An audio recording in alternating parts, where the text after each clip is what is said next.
It's not an issue.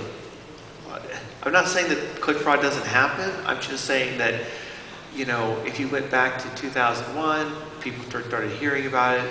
2002, 2003, 2004. What's the date of that? 2005, probably.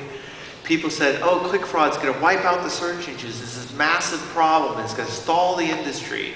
And Google settled the click fraud case in the US for $95 million, which is nothing. $95 million. That's like, what, a half a day of revenue at Google. It couldn't be that big of a problem. And the lawyers did well off of it. So you hear that there's a click fraud rate from, say, Click Forensics, they'll say, oh, it's 13%. You hear Google will tell you it's like less than 0.2%.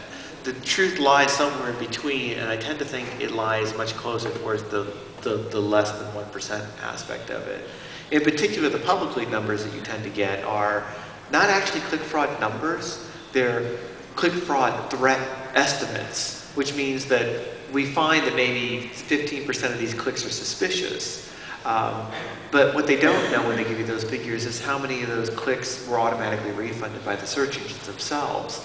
So, and a lot is already happening. So I think that click fraud, you know, there's still potential. You still hear these horror stories of, oh, the Russian programmers have done all this sort of stuff and they're raking in the money and people are looking the other way. But I think by and large, the search system is still working well, and that click fraud is an issue to the degree that if you run a shop, you will have some shoplifting, and it's a cost of business that you're dealing with, but it's not a cost that's crippling your business because there's enough that's in place that's keeping it in control.